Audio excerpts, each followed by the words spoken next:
أعوذ بالله من الشيطان الرجيم بسم الله الرحمن الرحيم يا أيها الذين آمنوا كتب عليكم الصيام كما كتب على الذين من قبلكم لعلكم تتقون وصلی اللہ علی النبی الکریم سورۃ البقرہ آیت نمبر 183۔ یہ 5واں حکم ہے، حکم صوم۔ پہلے جو حکم آیا تھا حکم دوم، وہ عبادت کے بعد وہ مال حلال اور طیب کھانے کا حکم آیا۔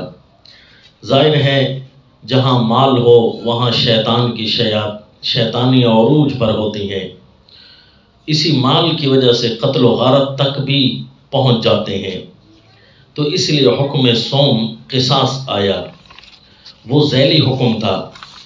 اب روزہ یہ طبیعتوں کو صاف کرنے کے لیے چونکہ ایک اہم چیز ہے، اس لیے مال کے حلت والے حکم کے بعد کہ طیب چیزیں کھاؤ، اس کے بعد قصاص کے بعد طبیعتوں کو سیٹ کرنے کے لیے جو چیز اللہ نے جاری کی تھی وہ روزہ ہے۔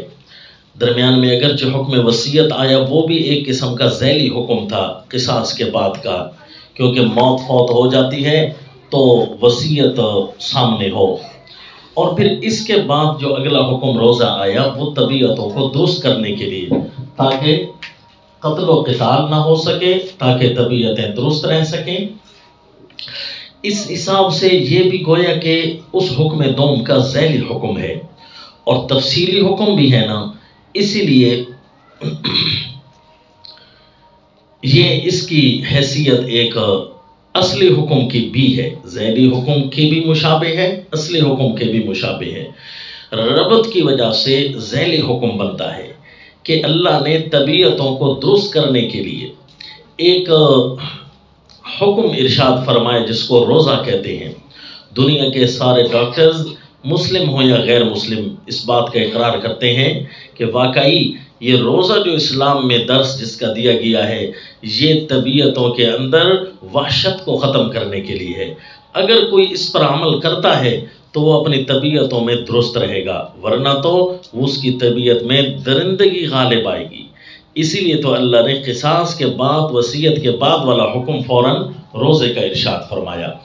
تو چونکہ یہاں ہدی المؤمنین چل رہی ہے، ہدی المتقین چل رہی ہے، تو ان ہدی المتقین میں متقیوں کی رہنمائی میں یہ اسپیشلی درس تھا، اس لیے فرمایا یا ایھا الذین آمنوا کتب علیکم الصیام، اے ایمان والو تم پر روزے فرض کر دیے گئے ہیں، روزہ تم پر لکھ دیا گیا ہے، یعنی فرض کر دیا گیا ہے، کما کتب علی الذین من قبلکم، چونکہ اس کا تعلق پوری انسانیت سے ہے تو اس لیے اشارہ کر دیا کہ یہ صرف اے مومنو تم پر نہیں بلکہ تم سے پہلے لوگوں پر بھی ہے، جو بھی اس روئے زمین پر آیا، کیونکہ ساروں کی فطرت انسانی تو ایک ہی ہے نا، سارے کے سارے آدم علیہ السلام کے اولاد ہیں۔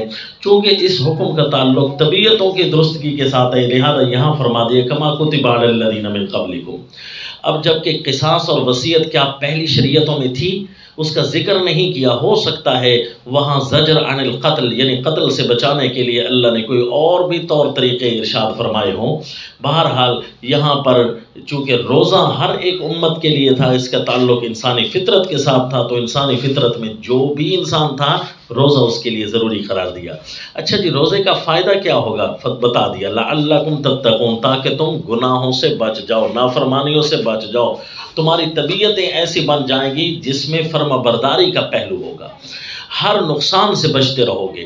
اچھا، یہ تقوی کا جو حکم ہے، تقوی کی جو نعمت ہے وہ کیسے حاصل ہوگی؟ تھوڑی دیر، روزہ تو کہتے ہیں بند رہ جانا، تھوڑی دیر کے لیے بندہ بند رہ جائے، ایک آدھ دن کے لیے بند رہ جائے، کیا یوں نہیں ہو سکتا؟ تو فرمایا ایام معدودات، تقوی کی جو نعمت ہے یہ پیدا ہو جائے گی، چند روز ہیں گنتی کے،